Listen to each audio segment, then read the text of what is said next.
وعلى آله وصحبه ومن والاه.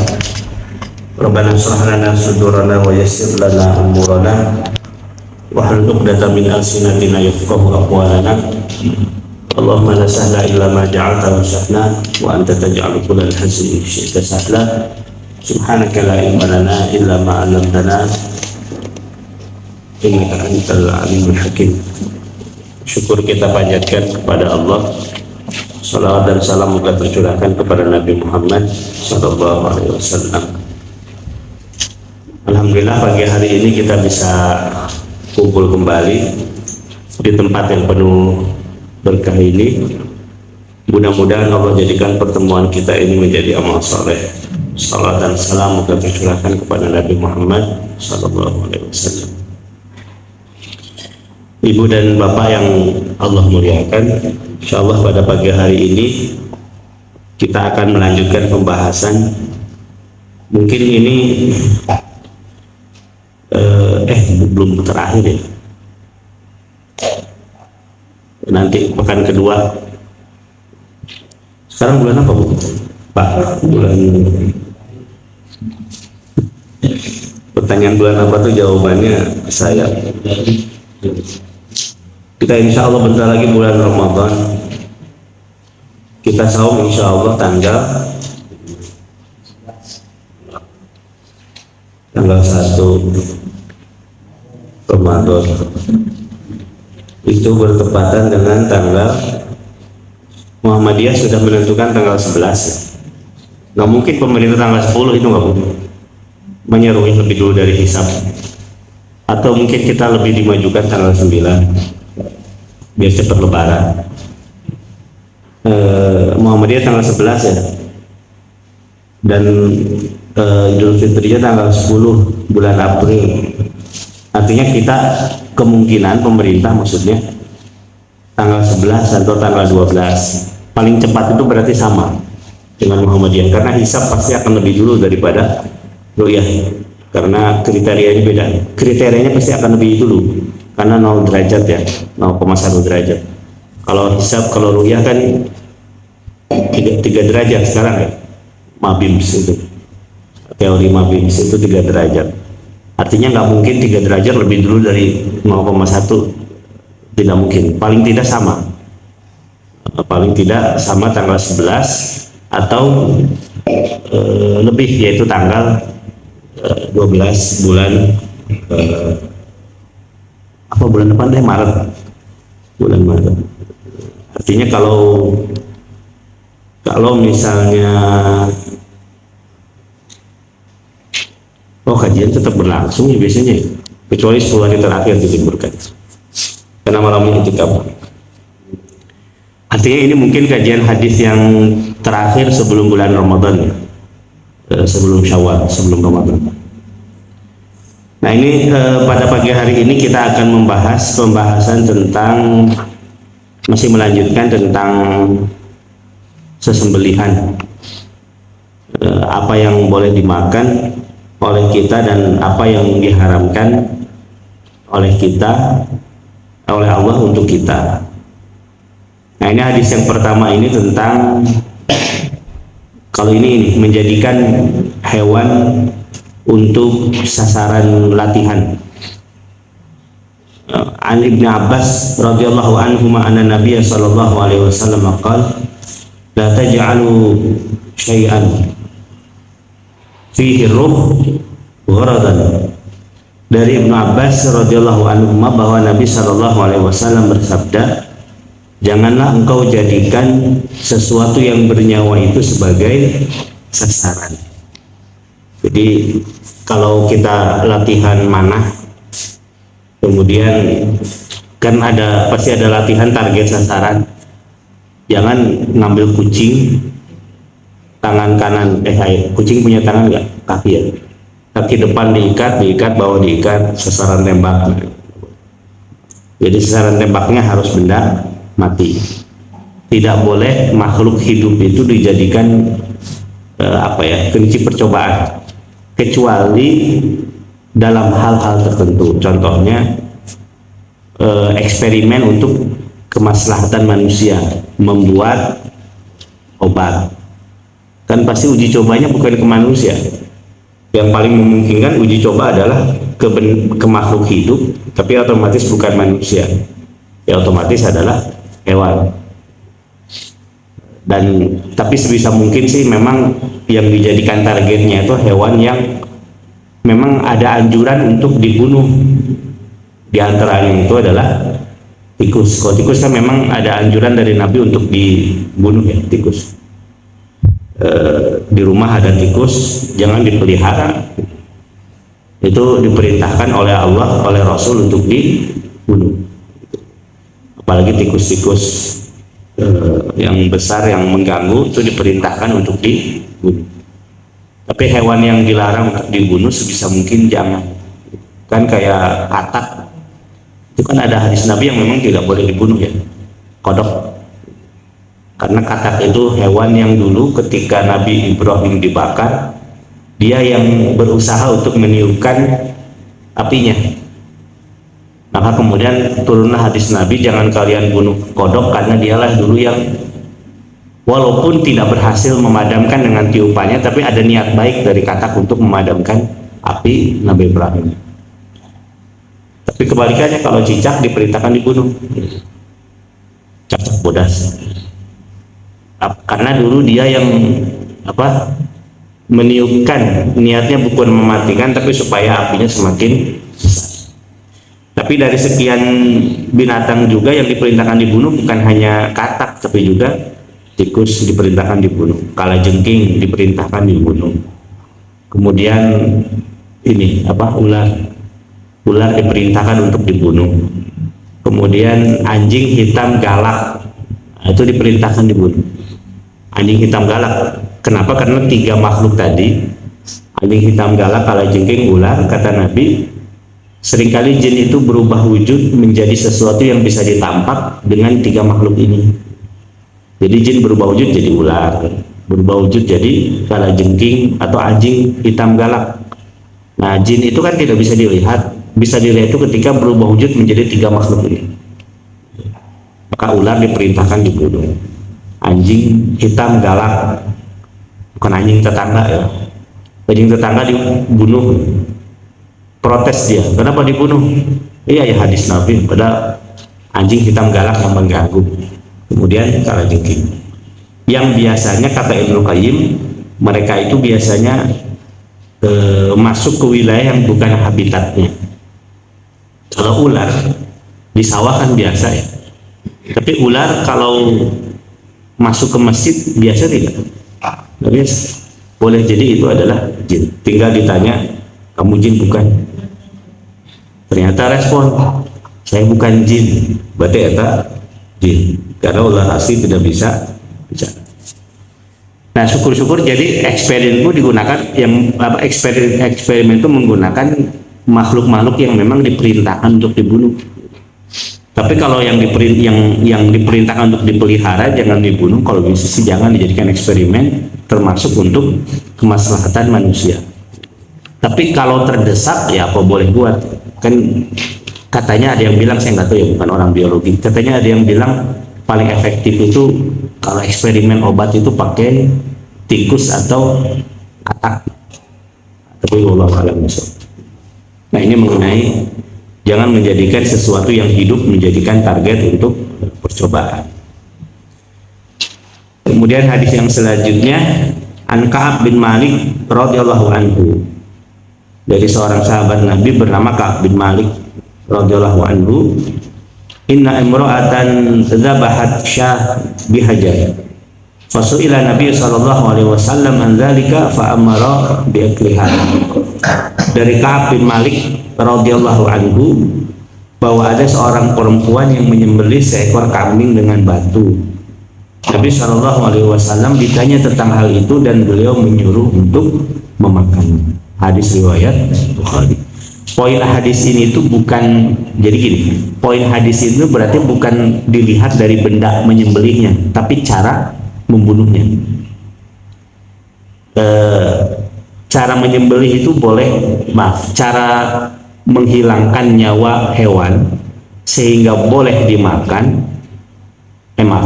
alat yang digunakan untuk menghilangkan nyawa hewan sehingga hewan ini boleh dimakan itu boleh macam-macam, yang penting tajam. Mau pisau, mau apa lagi, samurai, mau madura, madura celurit, atau termasuk batu, selama itu batu tajam itu bisa digunakan, dengan catatan caranya adalah dengan cara menyembelih, yaitu lehernya di apa, di ya digorok, lehernya digorok.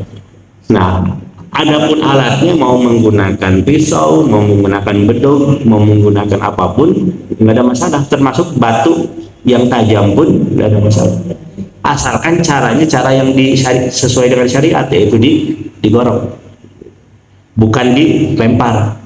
Beda kalau apa, hewan yang halal dimakan tapi dengan cara dilempar pakai batu, itu bukan menyembelih, itu yang tidak boleh.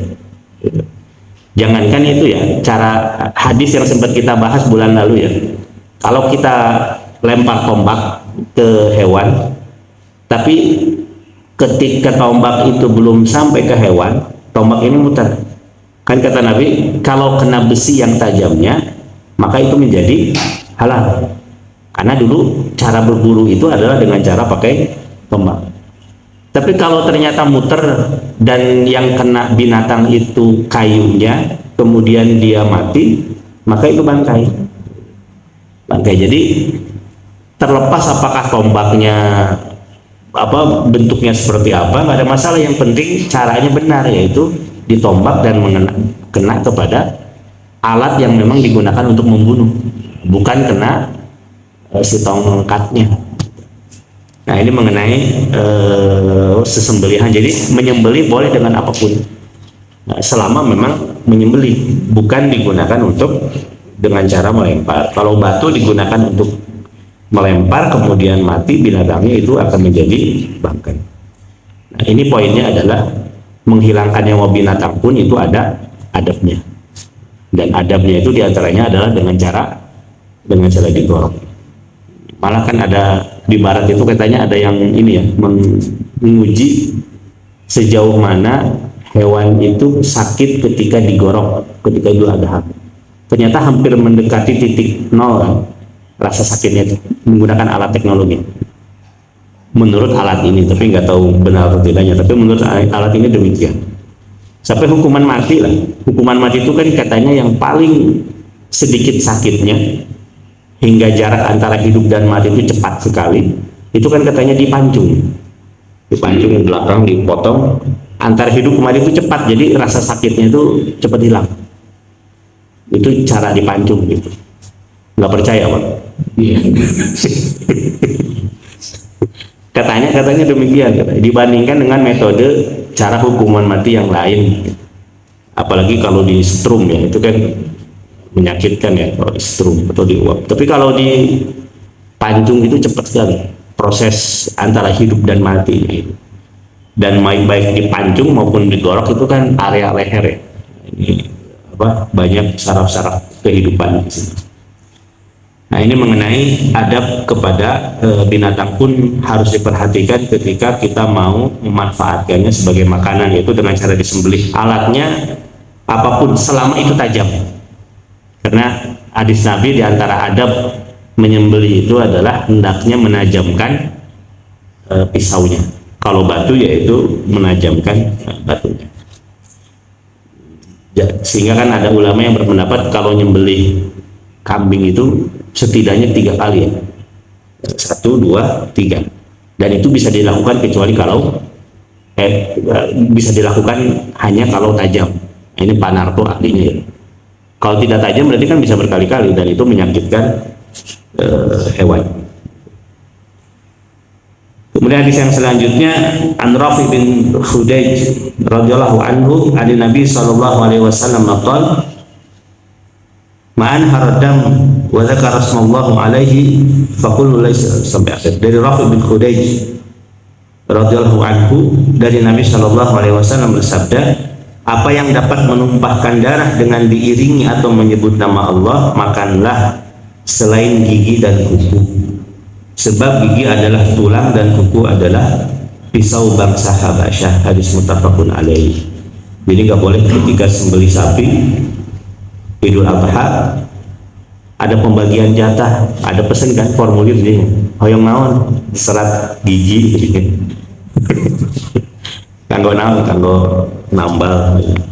Nah, kalau digunakan untuk hiasan boleh, tapi kalau untuk dimakan ini nggak boleh. Gigi dan tulang. Kalau tulang memang ada hadis lain yang menjelaskan jangankan dimakan tulang itu, digunakan untuk istijmar, untuk istinja itu nggak boleh. Kan kalau ada air, istinja itu harus pakai air. Tapi kalau tidak ada air kan boleh pakai media yang lainnya, boleh pakai daun, boleh pakai batu. Tapi pakai tulang tidak boleh, karena tulang itu kata Nabi makanan jin. Jadi bapak ibu yang suka makan tulang berarti makan sebelah kayak tulangan, berarti juri gitu. Tulang. Jadi itu kata Nabi, tulang itu makanan. Mungkin itu kiasan aja ya. Tapi intinya di antara organ tubuh hewan yang tidak boleh dimakan itu adalah ini tulang dan gigi. Gigi cukup kasihkan ke hewan. Nah, tulang itu tulang, gigi sebab gigi adalah tulang dan tulang tidak boleh dimakan ya. Yang kedua adalah kuku.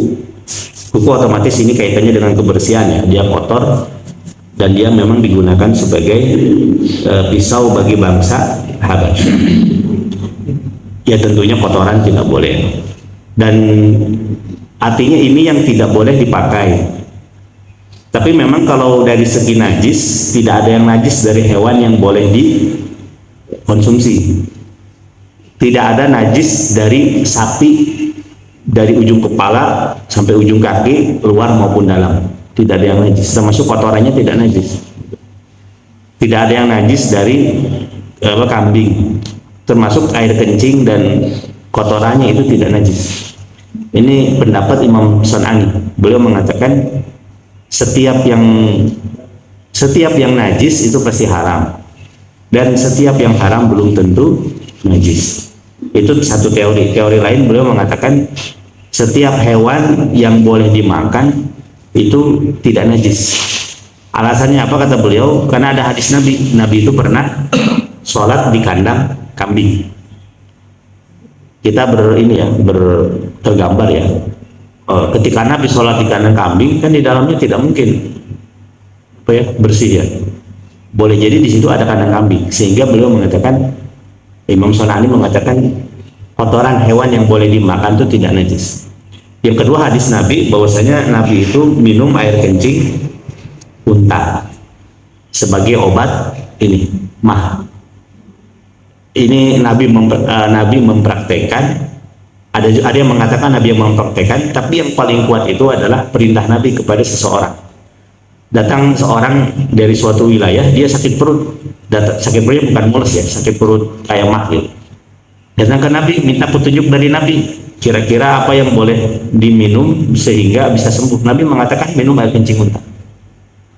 Artinya ini hadis Nabi otomatis makanya bisa diamalkan. Makanya Syekh bin Baz, seorang ulama di Saudi, dia rutin minum air kencing unta. Makanya bapak ibu kalau sakit mah coba air kencing unta diminum, 10 menit tidak ada reaksi negatif, insya Allah saya minum. Ini tapi kalau sekarang teknologi sudah bagus ya, minum obat yang bersih. Tapi ini kita berbicara masalah hukum, masalah najis atau tidak najisnya ya. Air unta itu boleh dimakan, maka berarti kotorannya itu tidak najis. Nah, ini mengenai hewan. Tapi ya, meskipun demikian untuk kuku dan gigi itu tidak boleh dimakan. Kemudian di selanjutnya an Jabir bin Abdullah radhiyallahu anhu maqala naha Rasulullah sallallahu alaihi wasallam ayyuqtal. Dari Jabir bin Abdullah radhiyallahu anhu, Rasulullah bersabda, Rasulullah melarang membunuh hewan dengan cara mengikat lalu memanahnya. Itu yang tadi. Jadi kalau memanah tapi dianya liar atau ditombak dianya liar, itu cara berburu yang boleh. Wa idza halaltum fastadu, itu kata Allah. Kalau engkau beres tahalul maka berburulah. Nah, berburunya itu pakai tombak, pakai panah. Asalkan dia tidak diikat. Tapi kalau sengaja diambil, kemudian diikat, kemudian pakai tombak, itu namanya penyiksaan. Karena memang niatnya adalah menjadi sasaran percobaan tadi. Artinya kalau dengan cara ditangkap, maka cara yang paling boleh cuma satu, yaitu disembelih. Kecuali kalau dia lari, kan tidak mungkin lagi lari disembelih. Maka kalau lagi lari kemudian dilempar pakai tombak.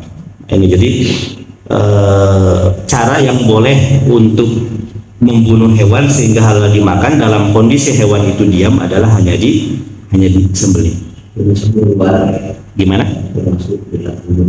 Termasuk binatang buruan. Binatang buruan ya apa ya misalnya? Kijang ya, yang biasa dimakan. Nah, itu kalaupun sudah dipegang, ditangkap, ya itu disembelih. Gitu. Kan kenapa diburu atau lempar tombak? Karena sulit ditangkap. Kalau sudah ditangkap, ya berarti dengan cara disembelih. Artinya tidak boleh lagi dengan cara dilempar tombak atau diberi panah. Ini hadis Nabi tentang larangan. Intinya sih jangan menyakiti hewan.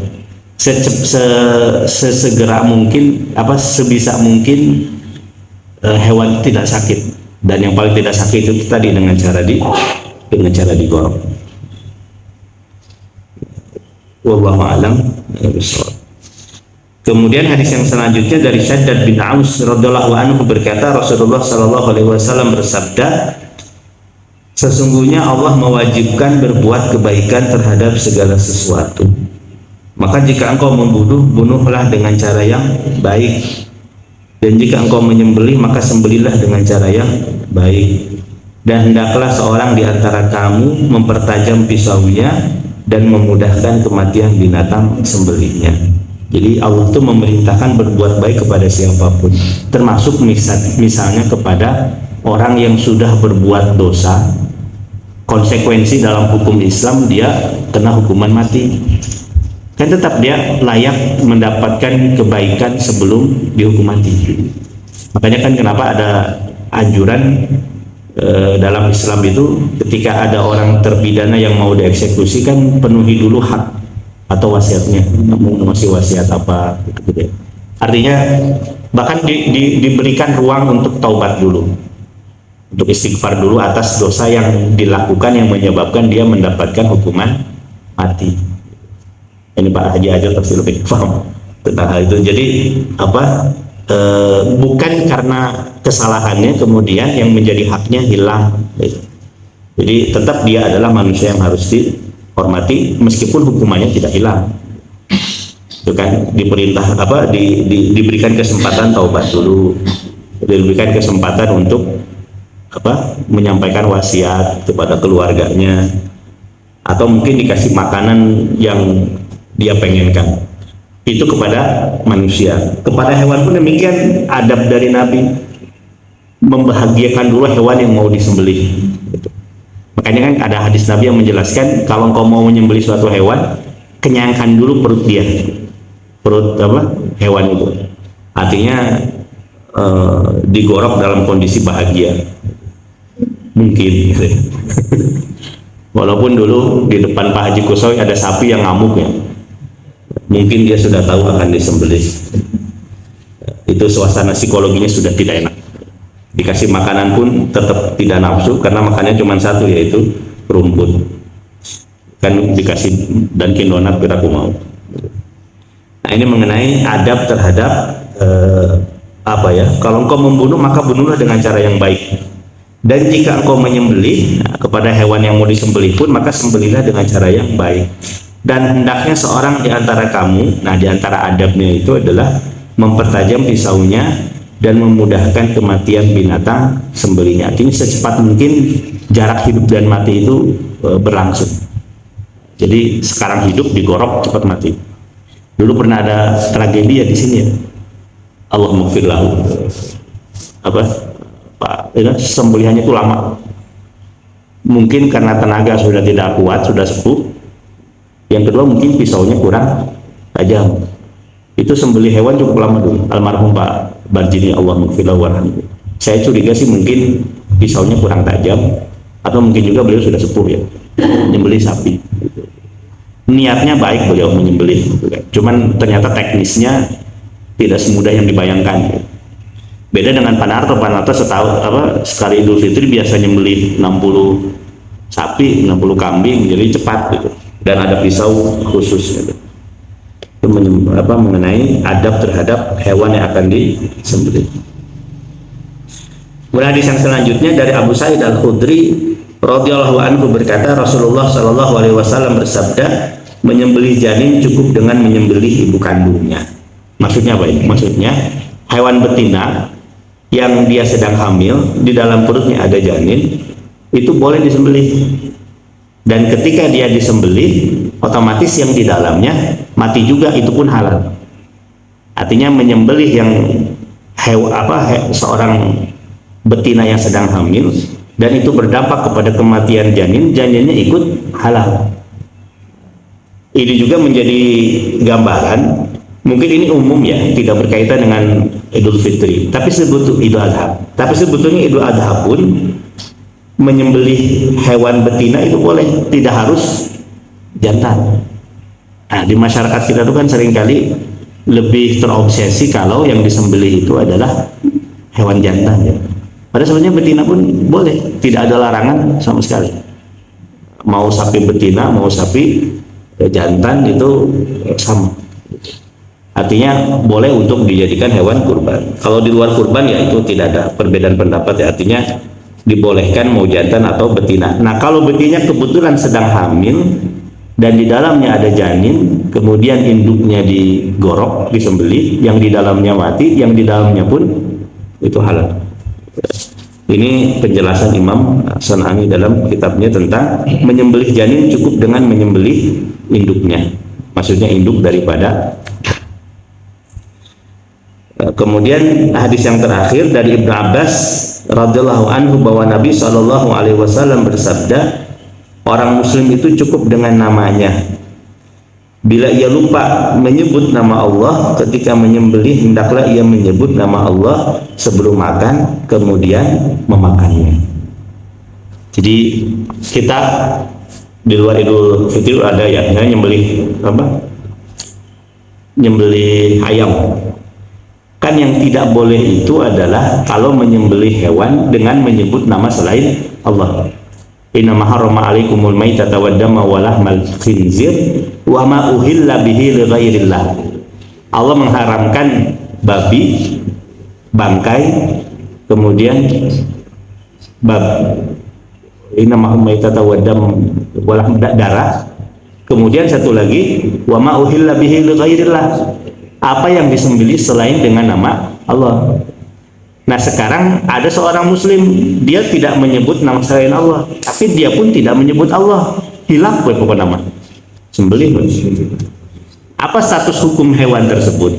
Apakah dia halal boleh dimakan ataukah tidak? Nah, kalau dalam posisi ragu, ada yang mengatakan boleh, karena alasannya apa? Yang penting kan tidak menyebut nama selain Allah. Yang dilarang itu adalah menyebut selain nama Allah.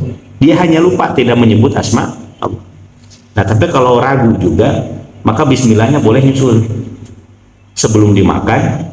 Setelah jadi opor gitu, baca bismillah, maka dia menjadi halal. Ini satu kasus ya, kalau sekiranya lupa. Tapi saya pribadi berpendapat, kalaupun tidak menyebut bismillah, dia tetap halal. Alasannya apa? Dia tidak menyebut nama selain Allah, karena yang diharamkan itu adalah menyebut selain Allah. Tapi kalau ragu untuk meyakinkan, memantapkan diri, maka baca bismillah ketika mau makan. Kemudian yang kedua, kalau misalnya kita makan di restoran, ini daging gitu kan, itu dagingnya gimana cara nyembelihnya? Kita ragu ya, apakah dia nyembelihnya nyebut nama Allah ataukah tidak, ataukah dia malah boleh jadi nyebut selain nama Allah. Kita kan nggak tahu ya, karena di pasar. Juga menjadi solusi. Kalau mau makan cukup membaca bismillah, dia menjadi halal. Apalagi kalau misalnya begini, kita makan di restoran muslim, pemiliknya muslim, di situ ada daging, ada apa? Ada hadis Nabi, setiap sesembelihan muslim maka kita menghukuminya sebagai halal. Kita tidak perlu mencari tahu bagaimana cara menyembelihnya. Tapi tetap kalau misalnya ragu, ingin cari aman, kemudian kita cari makanan yang lain, yaitu pun tidak ada masalah, itu bentuk kehati-hatian. Tapi kalau misalnya kita bicara masalah hukumnya, dia halal hukumnya. Ini kan ada kehati-hatian, ada apa ya, ketenangan hati maksudnya. Ada hukum, kalau secara hukum itu boleh. Karena ada hadis Nabi yang mengatakan sesembelihan seorang mukmin itu halal. Ada tukang bakso, dia seorang muslim, dia bikin bakso, jangan ditanya, Pak, ini baksonya halal tuh. Dulu ada kasus lah. Apa ya? Nggak perlu, jangan saya sebutkan namanya lah, tapi warga sini.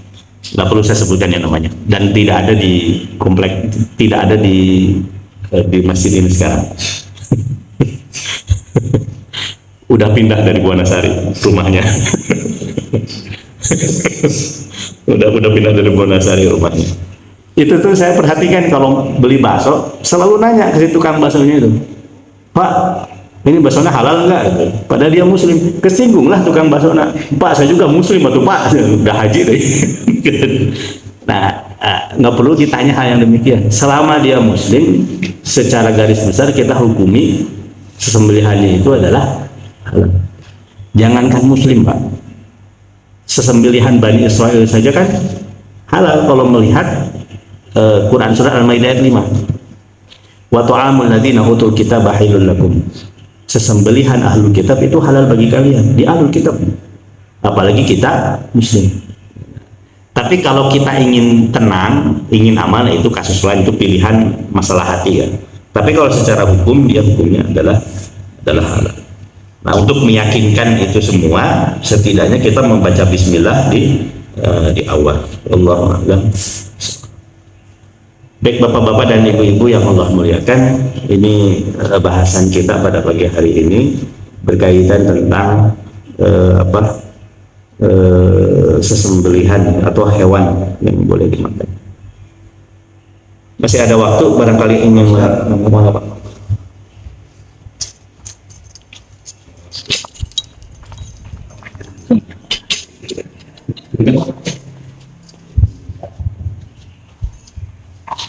Assalamualaikum warahmatullahi wabarakatuh. Ustaz, ini ada 3 kasus ya mau dilihat. Kasus yang pertama mengenai daging kornet, Pak. Itu kalau melihat olahan pabrik olahan ya daging seperti di Australia misalnya, itu sapi hidup langsung masuk keluar udah bersih, sudah dalam keadaan bersih, Masuk ke mesin gitu. masuk ke hidup masuk ke mesin. Kemudian setelah di mesin kan masuk ke pencucian, Pak. Pencucian itu tainya hilang, terus tanduknya, giginya itu sudah tersisa, tinggal dagingnya utuh. Kemudian itu diolah jadi kornet ya. Dan setelah dimasak masuk ke kemasannya itu kan pastilah tidak pakai bismillah itu. Nah, tapi ketika kita makan, kita mengucapkan bismillah, apakah daging itu menjadi halal? Kemudian kalau kita tidak mengucapkan bismillah sebelum daging itu dimakan, apakah halal atau tidak? Gitu kan? Seperti itu. Jadi status hukum halal tidak halalnya dari olahan yang sumbernya tidak pakai bismillah. Kemudian kasus yang kedua, penyembelihan lupa atau memang tidak pakai bismillahnya, dan ketika dimakan tidak juga pakai bismillah. Nah, bagaimana status hukum dari barangnya itu, makannya itu, apa kita makan barang halal atau haram? Tapi ketika kita baca bismillah walaupun sembelihnya tidak pakai bismillah kan itu tidak ada masalah. Itu kasus kedua. Kemudian kasus yang ketiga, manusia ini kan makhluk yang dimuliakan Allah, apalagi manusia yang paling bertakwa Allah, Gusti Allah. Itu betul yang dimuliakan. Sementara hewan itu kan bukan makhluk bukan makhluk yang dimuliakan gitu ya, tidak seperti manusia. Tetapi hewan itu bisa manfaatkan, bukan hanya dagingnya saja, tetapi juga kencingnya boleh, gitu kan. Gitu. Seperti kalau lihat di Hudaybiyah misalnya gitu kan, ada unta malah kencingnya juga gitu. Tapi manusia yang mulia kencingnya kan tidak bisa dikatakan itu boleh, bahkan itu najis. Ini apa itu gitu. Gitu. Assalamualaikum warahmatullahi wabarakatuh.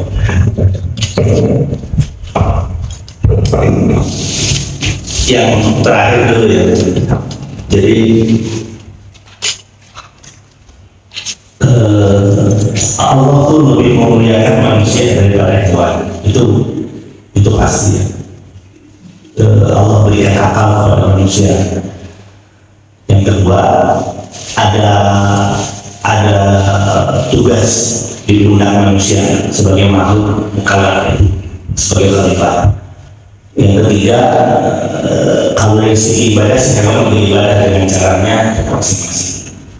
Tapi kenapa kalau hewan, beberapa hewan yang dia boleh dimakan, air kencingnya itu boleh dikonsumsi, sementara manusia yang lebih mulia tidak boleh.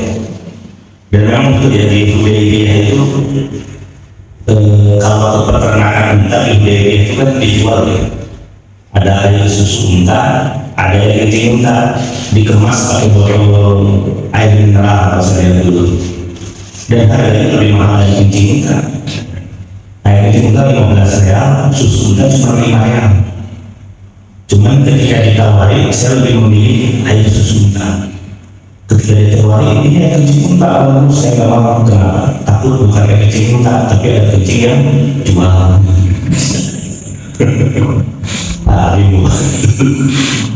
Bukan saya menyangkal hadisnya, cuman resiko tinggi ya. Jadi air susu unta itu sudah menguras perut, jadi kayak dikuras perut, kayak dibersihkan. Apalagi air kencing unta mungkin reaksinya lebih dari itu. Nah, yang menjadi pertanyaan, unta itu kan secara kehormatan di bawah manusia itu masuk terhormat di hadapan manusia, sesama manusia, dan di hadapan Allah. Tapi ini hewan kok bisa dikonsumsi semua, yang manusia tidak. Nah ini justru kalau saya melihat memang pertama dari segi najisnya ya, kan segala sesuatu yang bertaring itu haram. Salah satu yang bertaring itu adalah manusia. Jadi manusia itu tidak boleh dimakan. Nah, ketika dia tidak boleh dimakan, konsumsi, maka berarti kotorannya itu menjadi najis. Dan segala sesuatu yang najis tidak boleh dimakan. Jadi kan teori ini, sesuatu yang najis boleh dikonsumsi, sesuatu yang najis pasti haram dikonsumsi, tapi sesuatu yang haram belum tentu najis. Alkohol itu haram, tapi dia tidak najis. Makanya saya termasuk yang berpendapat parfum yang beralkohol itu boleh dipakai untuk sholat selama disemprotnya ke baju, kecuali kalau disemprotnya ke mulut, nah itu haram gitu. Parfum lah gitu ya. Jadi parfum yang biar ada alkohol itu, tapi kalau baju nggak najis. Ketika itu tidak najis. Nah, itu mengenai bedanya haram dan halal. Nah, manusia itu pertama karena memang dia tidak boleh dimakan, bukan hanya manusia ya, termasuk hewan yang tidak boleh dimakan, maka konsekuensinya kotorannya itu juga najis. Dulu tuh pernah ada kepercayaan bagi orang yang punya penyakit asma, di antara obat sembuhnya itu kalau tidak ada haid ibunya atau air kencing ibunya, itu jelas nggak boleh. Berobat dengan yang haram itu tidak boleh. Innallaha Innallaha la yanzilu da'an illa wa lahu dawa. Allah itu tidak menurunkan penyakit, pasti Allah ada obatnya. Fala tatadawu bil haram, maka janganlah kalian berobat dengan sesuatu yang haram. Kenapa dari kotoran hewan manusia itu haram? Karena dia najis. Ada pun yang secara entitas dia lebih mulia, betul, daripada hewan. Cuma karena manusia haram dimakan, maka kotoran itu menjadi najis. Wallahu a'lam. Kemudian yang kedua, yang dari loncat yang pertama, itu juga yang jadi pertanyaan saya.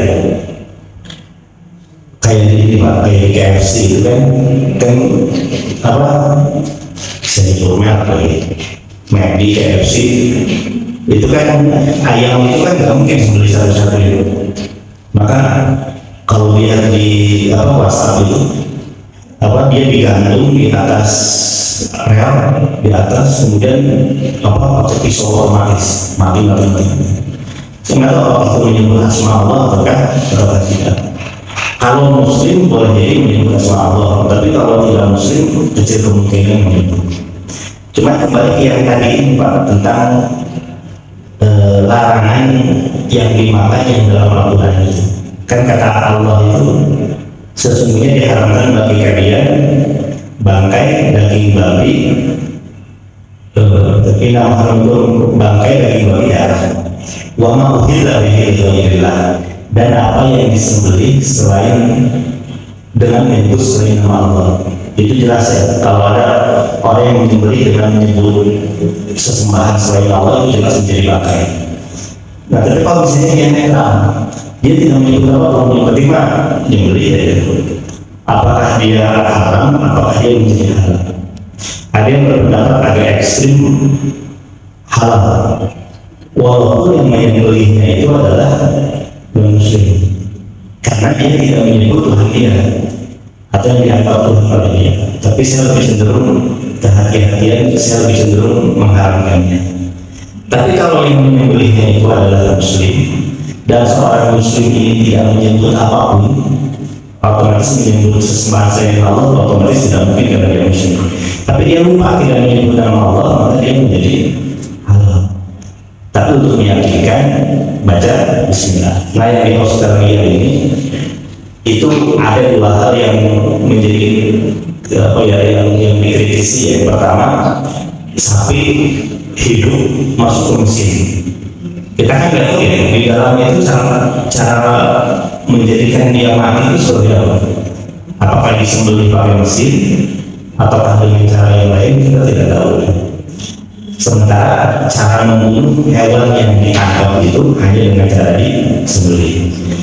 Yang kedua, ini pemilik perusahaan plus pegawainya dengan posisi di Australia, besar kemungkinan dia non-muslim.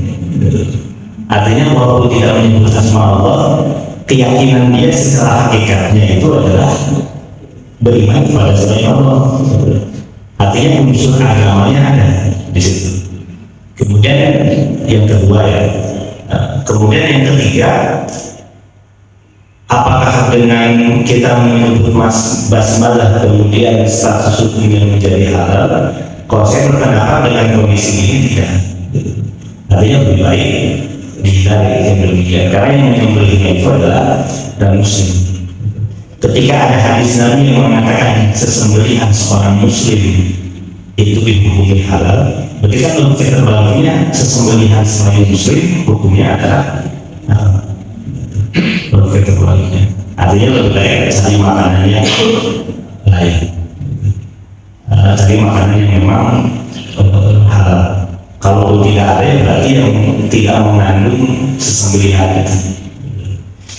Nah, yang kedua, seorang muslim yang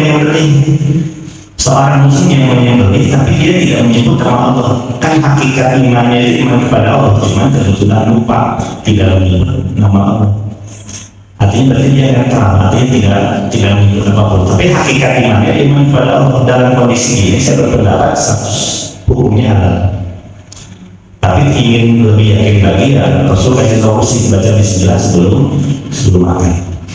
Tapi kalau tidak baca bismillah, kalau saya secara pribadi berpendapat dia hukumnya adalah halal karena dia seorang muslim. Wallahu a'lam.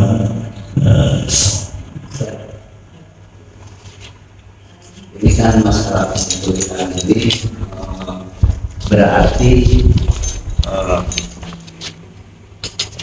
berarti ada perbedaan antara hukum dengan azab gitu. Hukum dengan azab. Jadi memang sudah nampak di sini juga Islam menjelaskan bahwa adab lebih utama daripada hukum gitu.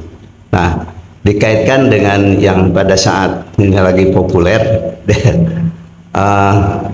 ya baik hukum negara ataupun hukum konstitusi, bahwa dinyatakan bahwa etika ya, karena etika itu adab itu. Etika kalau bahasa Islamnya kan adab dan akhlak gitu.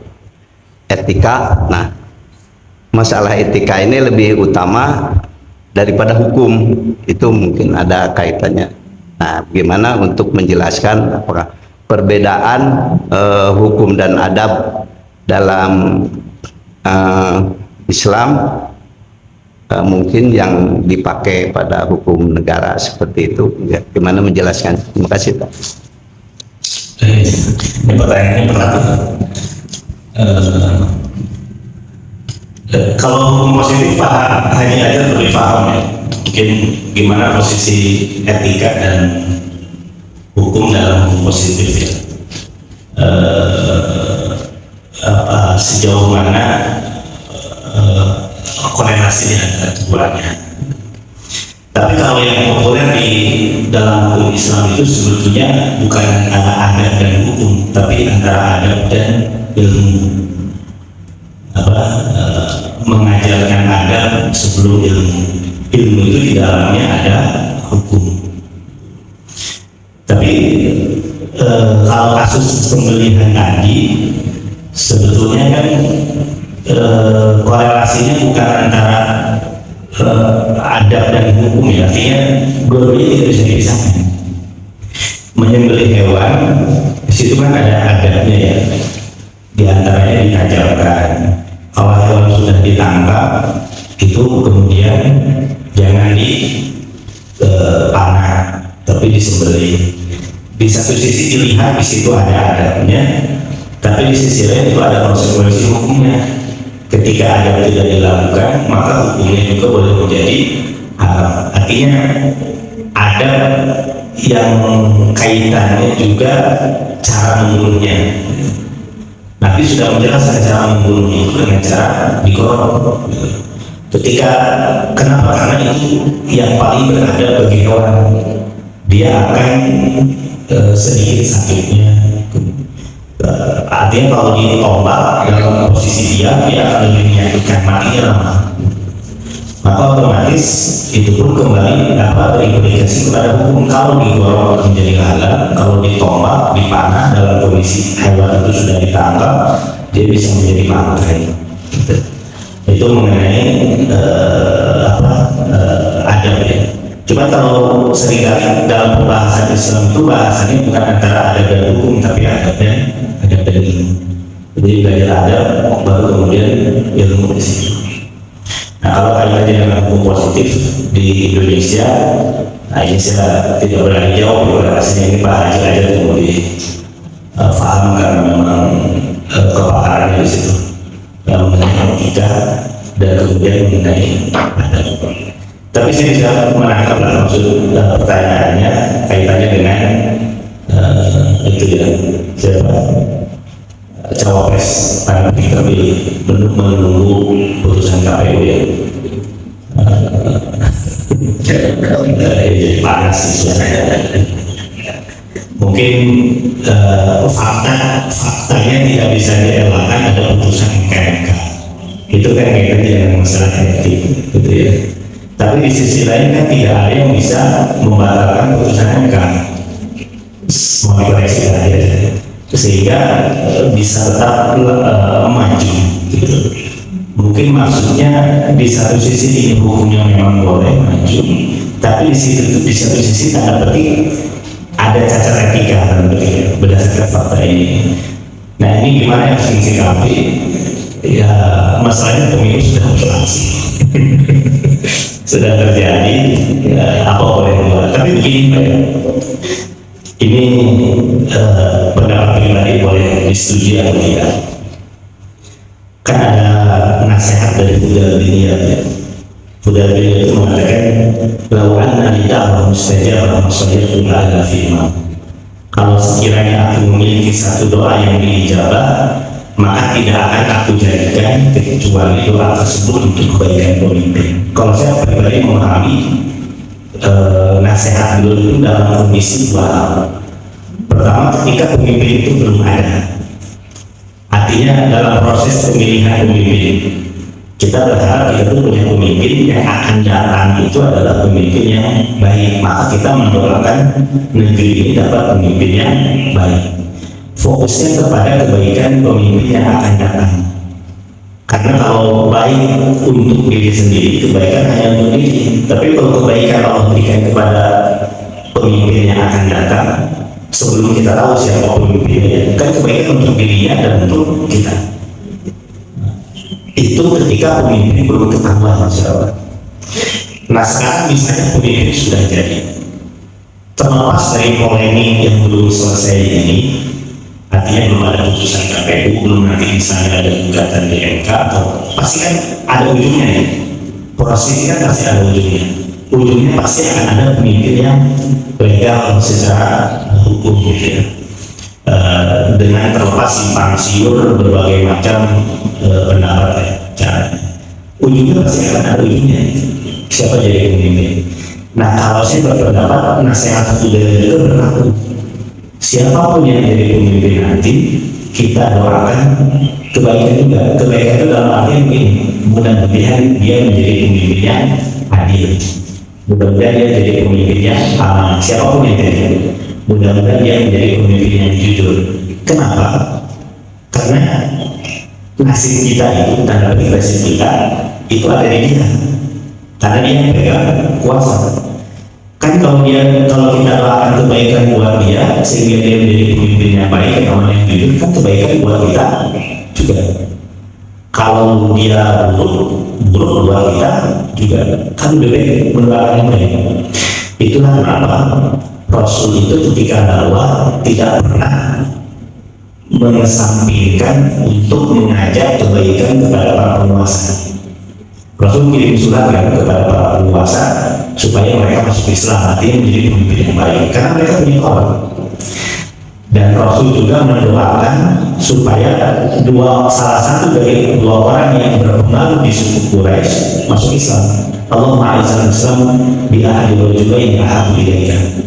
Ya Allah, masukkanlah kepada Islam salah satu dari dua orang yang kau cintai. Umar bin Khattab, Amr bin Hakam yang berjalan. Kenapa Rasul mendoakan demikian? Karena Umar orang berpengaruh di suku Quraisy, Abu Jahal juga orang berpengaruh di suku Quraisy. Kalau salah satu dari dua ini masuk Islam, kan otomatis Islam jadi punya backing, yaitu pembesar Quraisy. Orang Quraisy jadi takut kepada Islam. Dan boleh jadi dengan masuknya pembesar Quraisy ini, pas pengikut Umar atau pengikut Abu Jahal itu menjadi masuk Islam juga. Makanya mendoakan kebaikan kepada orang yang punya pengaruh besar itu penting. Doakan kebaikan. Intinya apa? Mulai berdamaian dengan keadaan. Jadi jangan dikomunikasi ya, jangan dunia-dunia. Jangan dunia itu artinya kita tuh hitam putih. Ya mungkin ada kekecewaan bagi sebagian kita ya, karena ada suatu harapan yang tidak tercapai. Tapi pada akhirnya dia akan ada ujungnya, dan kita harus berdamai dengan itu. Berdamai itu dalam artian kita jangan selamanya akan kecewa, move on gitu, move on dengan otomatis tetap kita kalau memang ada kecurangan ada apa ya, kita harus memperbaiki ya. Tapi realita ini tidak bisa berubah gitu. Maka lebih baik kita berdamai dengan keadaan bukan memaklumi kecurangan kalau ada, bukan, maksudnya bukan begitu, tapi artinya mencari yang baik, solusi buat kita. Dia pegang kuasa, kita doakan kebaikan siapapun itu penguasanya. Mudah-mudahan jadi pemimpinnya baik. Intinya Islam itu seluruh apapun dan dapat hidayah. Iya, karena dia punya kuasa gitu. Dan kita, nasib kita ada petik ada di tangan dia. Maka mendoakan kebaikan kepada yang punya kuasa itu supaya kita pun dapat kebaikan. Wah, enggak. Gimana? Kopi luwak. Kopi luwak itu kan dimakan dulu sama. Tergantung, kalau kopi luwak saset boleh. Hah? Maksudnya? Itu kan ada prosesnya mungkin ya Pak Ustadz, itu kan dari kotoran luwak ya. Satu lagi. Saya Cicak, masalah cicak itu kan harus dibunuh katanya. Sementara kan itu kejadiannya sudah lampau ya Ustadz ya. Kenapa? Ada ceritanya lah sebelumnya. Untuk cicak-cicak zaman sekarang apa berlaku? jadi gini, emang kopi luwak. Saya dulu pernah diajak main ke Cikole. Di Cikole itu sebelum Brimo, sebelah kiri ada kopi luwak, orangnya warna merah. Diajak ada tamu dari Surabaya, dia pengen main ke Lembang, saya nemenin. Ternyata pas lihat kopi luwak, dia suruh berhenti. Saya lihat, oh ini produksi kopi luwak, satu cangkir 50.000 segini. Saya belum bicara hukum dulu ya, tapi ketika diminum bener enak gitu. Sedikit enak ini. Tapi saya pikir dia bikin enak, ya kotoran. Tapi bener enak kopi luwak. Jadi wajar kalau misalnya banyak yang suka gitu. Dan wajar kalau harganya pun lumayan, secangkir tamu biasanya itu 50.000 gitu. Nah, tapi kemudian muncul beberapa pertanyaan tentang status hukumnya, apakah dia halal atau tidak, berkaitan dengan luwak itu kan hewan yang tidak boleh dimakan karena dia bertaring. Otomatis ketika bertaring, kuludina bil haram, hewan yang bertaring itu tidak boleh dimakan. Nah kemudian dia minum, makan kopi, masuk ke perut, masuk ke lambung, otomatis kan bercampur dengan kotoran. Kemudian dia keluar, mustahil kalau kita bercampur, itu pasti bercampur. Nah kemudian mungkin ada yang ada teknologi mungkin ya, ingin memisahkan antara kopi yang dia makan yang mungkin tidak tergiling dengan memisahkan kotorannya. Kalau saya secara pribadi begini, selama memang bisa terjamin si kopi itu bisa berpisah dengan kotorannya, itu halal. Cuman kalau memang masih ragu kotorannya bisa masuk, ya haram bukan kopinya tapi campuran kotorannya. Tapi boleh jadi campuran kotorannya itulah yang menyebabkan enak. Bener enak itu kopinya. Jadi kalau diminum sesuatu yang enak halal.